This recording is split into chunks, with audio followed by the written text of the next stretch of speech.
What do you want to be when you grow up? Us 70s kids were asked that question a lot. At least I was. I would answer these grown-ups and tell them that I want to be a peacemaker when I grow up. And that was coming from a kid who did not grow up in a Mennonite home and who had never ever heard of Mennonites before. And here I am now 4 decades later, or about that, at Willow Avenue Mennonite Church, a church where peacemaking is a central part of its mission and its tradition. Mennonites taught me this wonderful word called shalom, which we often translate as peace. For some, the word shalom may seem like a has-been 90s fad, like Beanie Babies, Jennifer Aston haircuts, and grunge music, whatever that is. But the word shalom captures very well what I'm after, what I'm thinking of when I think of peace. Shalom means not just the absence of war and violence, it also means wholeness, health, well-being, social justice, and reconciliation. Shalom has a lot to do with why I'm still here, both why I'm still a Christian and why I'm still at this church that is named after a road that's named after a tree.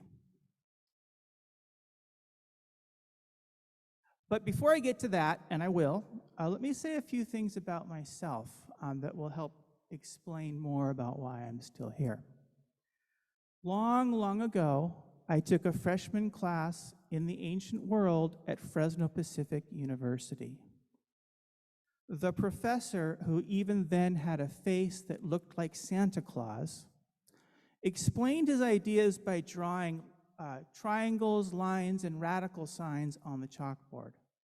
I was mesmerized. He developed in me a love of philosophy, theology, and history, and set me on the journey that led me to this church. And for those who don't know who I'm talking about our very own Delbert Weens. I owe a lot to Delbert, and I want to right now publicly thank Delbert, for he has greatly enriched my life. I am partly here because of him, and I'm also partly here because of many other Fresno Pacific University professors who have been a part of us in the past or who are still here with us, who let me know about this peace-loving group called the Mennonites. After college, I did finally figure out what I wanted to be when I grow up. I went on to get a PhD in philosophy. As a philosopher, I love to think about, explore, and carefully examine ideas and beliefs. And please, I don't want anyone to ever feel intimidated by me being a philosopher. Yes, I'm always thinking about ideas and beliefs and carefully examining them, but please don't be intimidated by that. But that's what I love to do. And as a philosopher, I also love deep and important questions like this question that this series is all about. Why am I still here? That's a kind of question philosophers love to think about. While in graduate school, getting my PhD in philosophy, I also developed chronic pain. Sometimes the pain is so bad today that I have to lay down for a while. Which isn't entirely bad because I have learned to appreciate really good educational podcasts, which, by the way, I think are one of the greatest inventions ever because they're the perfect thing to do when you're laying in bed and you can't have anything else to do. To give you an idea of my pain, when Arthur today talked about raising your hands for prayer, which I appreciate very much, the idea of using our hands in prayer, just the thought of raising my hands like this gives me pain, because it's actually painful for me to do this, or this even. This isn't so bad, but that's what I live with. I know that I am privileged. I know that my pain is little compared to so many other people today. But this pain has given me an awareness of the immense suffering and pain in this world. And knowing this makes me weep all the more for the suffering in the world. I'm always mindful of it. Because my pain is so real for me, two related questions are often on my mind that I think about a lot. That's another thing that happens when you lay down a lot. You think about things a lot. These two questions have almost made me want to leave Christianity. To be honest, part of this series is to share more honestly who we are and what keeps us here. The first question is, how can God be good? How can God be good when God doesn't stop all the horrible and pointless suffering in this world? How can God be good, that is, when God doesn't heal me from my pain, when God doesn't eradicate the coronavirus, or rescue the children from Auschwitz, or stop the wolf from killing the cute little baby lamb, or even worse, the hyena who eats its prey alive sometimes, from what I understand. The second question is closely related. How can God be good if God created this world in the first place, this world that is full of so much pain and suffering? A world where people can spend most of their lives in pain, where wolves have to survive by eating lambs, or where there are gas chambers. As to the first question, how come God doesn't stop all of this pain right now, or at least stop more of it? I've come to believe that God can't stop all this pain right now. God can't stop all these horrible evils. I know this idea is kind of radical. I know that it may not appeal to everyone. This is the conclusion that I find this conclusion liberating, actually, because this conclusion means that I don't have to believe in a God who allows me to suffer in this pain. I don't have to believe in a God who allows the wolf to kill the cute little baby lamb. I don't have to believe in a God who allows Anne Frank to be sent to a concentration camp. I can instead believe in a God who is always trying to heal my pain, who is always trying to stop holocausts, a God who is always trying to stop the coronavirus. The idea that God can't always stop the suffering has been good news for many people like me, and I know it's been good news for many others too. And I hope that it might be good news for some of you too. Now, this doesn't mean that God is powerless. I believe that God can and does work in this world as much as God can to bring healing and peace and an end to suffering, and that God can, in the end, make everything right. But God in this world right now can't always do that. The second question, how can God be good even though God chose to create this world of tears? That's a harder question. And I have a complicated answer to that, and I'm not going to go into it now, because if I did, this sermon would be 4, 5, 6, 10 times the length that it already is. So be assured I'm not doing that now. My answer isn't perfect, but it's enough of an answer to keep me here. And I'm thankful to the many Christian philosophers out there who are trying to work on this problem for us, while at the same time taking seriously the immensity of the pain and suffering that's in this world. Many people leave Christianity because of these two questions. Many do. It's often one of the top reasons why people leave. There are others, but this is among them. I'm still here because I believe, I have to confess that I mentioned before that sometimes these questions make me consider leaving Christianity, and to be honest, someday they may actually lead me to leave Christianity. But I'm more hopeful that they won't, and I don't see myself leaving anytime soon. While pain and suffering is one of the big reasons why I'm almost still a Christian, at the same time, paradoxically, pain and suffering is one of the main reasons also why I'm still a Christian. And that's because I believe that Christianity has the most exciting and hopeful hope I know of in the face of pain, suffering, and evil. What hope is that? Revelations 21. I saw a new heaven and a new earth, and God shall wipe away all the tears from their eyes, and there shall be no more death, neither sorrow nor crying, neither shall there be any more pain. For the former things are passed away. And he that sat upon the throne said, Behold, I make all things new. Or from Isaiah 11, which offers a vision where the wolf will lie down with the lamb, and where lions and calves will graze together, and where little children can put their hands in a pit of snakes and not get bit.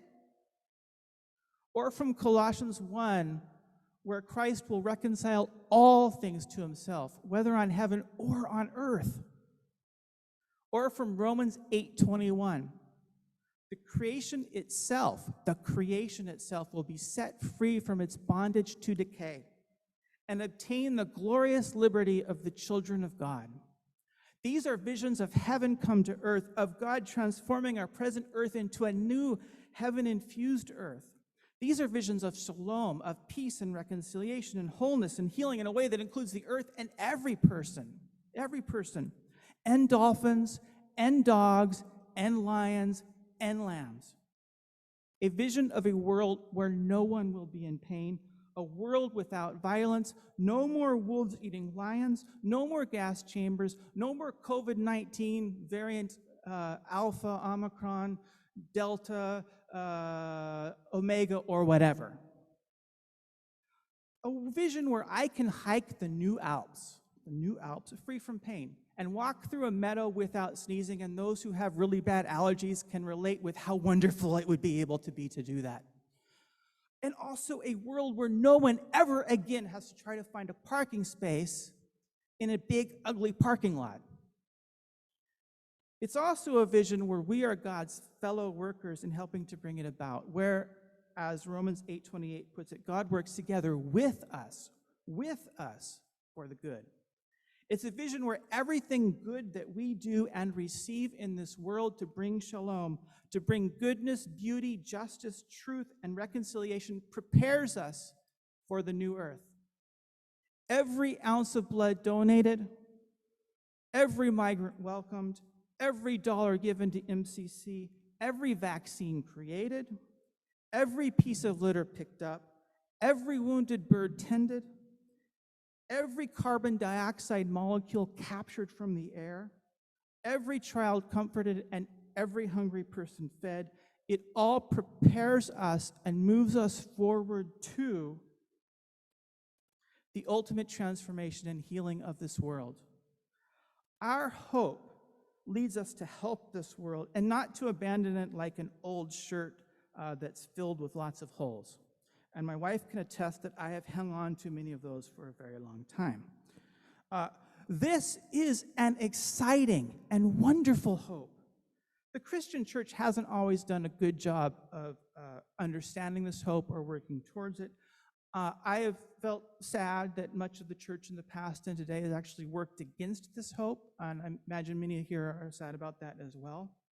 But even so, the church has been the primary bearer of this hope, even if this hope is often stuffed like a precious heirloom in the bottom drawer of the church's closet. No, the church's bottom drawer waiting to come out.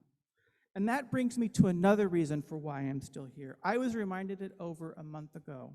My son Joseph and I took a 2-week trip to Italy. In Rome, we visited the 12th century church of San Clemente. This church is amazing because it sits on top of a 4th century church, which itself sits on top of a 1st century Roman house where an early Christian church met. Descend some stairs and you're in the 4th century church. Descend some more stairs and you're in Rome in the 1st century, with some rooms from a mansion where the early Christian church met. Joseph and I sat down there for a while, listening to the gentle sound of the water trickle through the ancient Roman sewers below. It was wonderfully dark and cool, unlike outside in Rome, where it was hot, like a Fresno June. Down there, I felt connected to this 2,000-year-old church that met somewhere down there. It was one of the earliest Christian churches, the sort of church that Professor Delbert illustrated with his circles and lines on the chalkboard. Seeing bits of this house reminded me that I'm part of something bigger than myself, a community that stretches back in time to the first century. The church was one of the earliest bearers of this great hope of peace, and walking back up those stairs, I felt like I carried that hope forward and upward from the first to the fourth, to the 12th, and then to the 21st century. And so Professor Delbert's chalkboard drawings are a big reason why I'm still in the Christian church. They inspired in me a love of philosophy that helps me handle the problem of how God can be good when there's so much pain and suffering, a love of theology that provides a great hope of peace, a love of history that helps me appreciate being part of a community, the Christian church, that stretches back for millennia. And here I am today at the smallest church on Willow, south of Shaw. Why have I chosen to stay here? For one thing, we provide a safe place for me to ask hard questions and to give unorthodox answers to them. Answers like, God can't stop my pain right now. Other places, I might feel more marginalized for holding a position like that. But here I feel safe grappling with these questions and giving answers that are kind of unorthodox. Second, we also make an effort to connect ourselves to the church through history and around the world.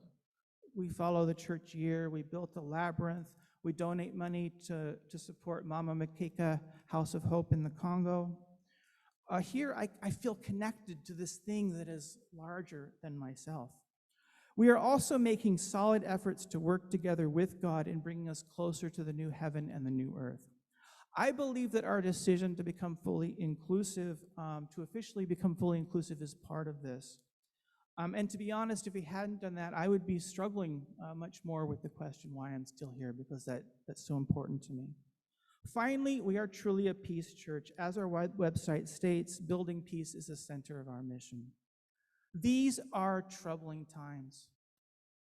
Between the increasingly violent weather of climate change and the rise of violent ideologies, it sometimes feels like the world is on the edge of darkness. That's why we especially need right now communities of hope and peace. For me, now is not the time to abandon the church. Now is the time to make it more peace-loving. I want to be part of that. Cat Stevens says it well in his 70s song, Peace Train.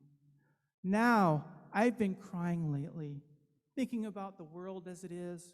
Why must we go on hating? Why can't we live in bliss?